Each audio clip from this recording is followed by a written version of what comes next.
Adam, thank you so much for joining us. Thanks for having me, Megan. It's good to be here.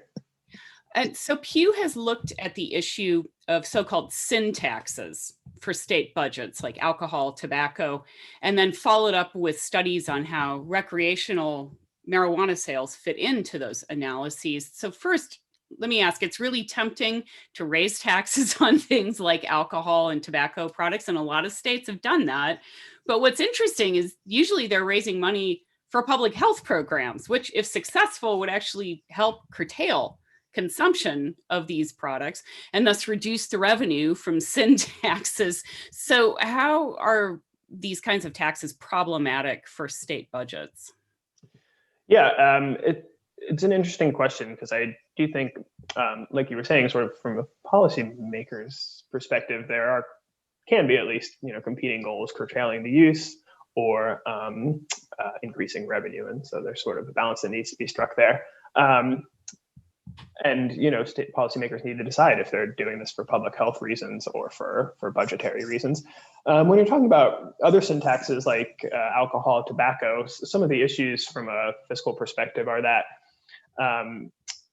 to keep the revenue increasing year after year, for the way those goods are taxed, you either have to continue to increase the tax rate or you have to have increased consumption.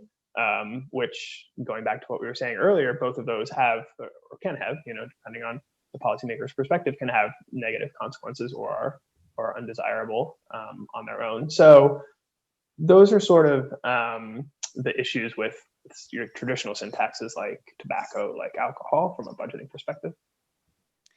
And how does is it fair to compare these kind of legacy sin taxes to cannabis? What are some significant differences?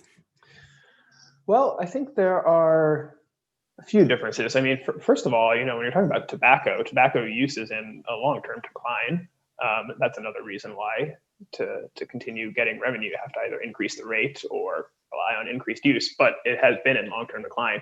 Marijuana, it's hard to measure at this point, but it doesn't necessarily appear to be on the same path. I think it's also interesting because going back to the public health versus revenue question, when you're looking at recreational marijuana, in many states, it's been passed by referendum. I know in New Mexico's case, it was passed by legislation, but in many states, it was passed by referendum. So, it's sort of the public saying we want this, as opposed to policymakers saying we want to do this or we don't want to do this or we want to have these goals, that sort of thing. There are some differences in taxation. Marijuana has a variety of ways that it can be taxed. And that states do tax it either on the value, or on the weight or on the potency. So those are sort of a variety of different ways which it could be taxed, and tobacco is usually just taxed on the price on a per pack basis. Excuse me. There's not a lot of variation in how it can be taxed. So those are some of the differences when you're talking about what you call legacy sin taxes versus recreational marijuana. At least one of the models that we had heard about, I think as late as or as early as last year, said that they took into consideration illicit sales in a post-legalization world, meaning that they assume some people are still going to be using or purchasing through illicit markets. Do we know what kind of impact those illicit markets have on other states as far as the sales go? You mentioned California. I wonder if that was part of the issue, that people already had a way to get it before it was legalized. Yeah, I mean, that's definitely a big consideration in all of this.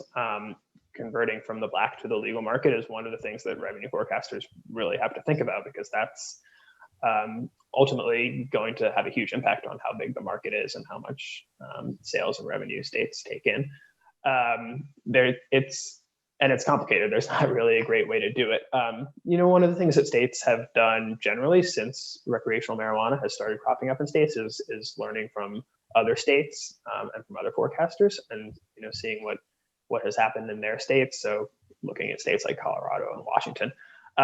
When you're talking about the black market, recreational marijuana does tend to be a little bit more expensive than it is on the black market, and that's because it's licensed, it's tested, and then it's taxed. So one of the things that policymakers have been thinking about is where to sort of set that tax rate so that they can coax people from the black market to the legal market, which is obviously a goal of legalizing recreational marijuana for all these states.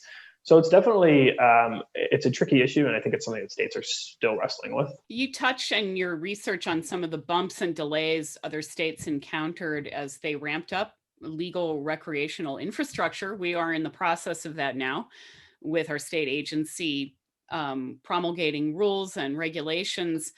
Can you talk about how some of those sort of delays impacted the revenue forecasts and the revenue and how they've had to adjust? Yeah. So in at least a couple of states, I think Oregon and California are the most prominent examples that I could think of.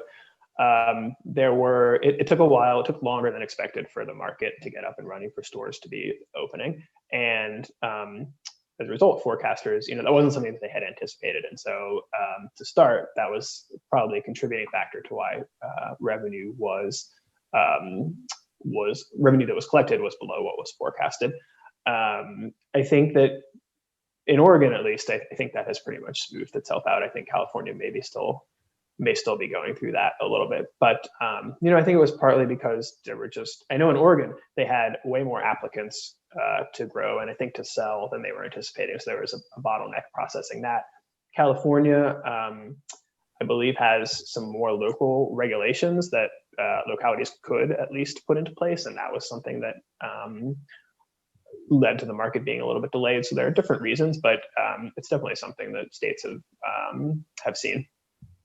So given how this has played out elsewhere, how should policymakers in New Mexico consider the potential revenue from recreational cannabis as they decide where to allot it or what to do with it? Because it sounds like from your research, you shouldn't count on this as like a stable form of revenue every year.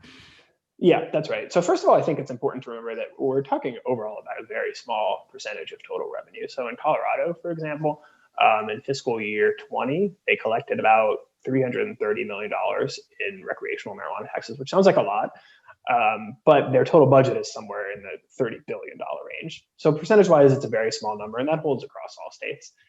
The other thing, like you were saying, Megan, is that policymakers, it's unpredictable, the revenue, because it's hard to forecast, and for all these other reasons that we've been talking about. So policymakers should just be cautious with budgeting the money. So that could mean putting it towards savings. That could mean putting it towards one-time spending as opposed to recurring spending that needs a steady source of revenue every year. Because you're not sure how much you're going to get from recreational marijuana, it might be better to put it towards a one-time use, such as building a piece of infrastructure, something where it doesn't need a steady stream of revenue every year.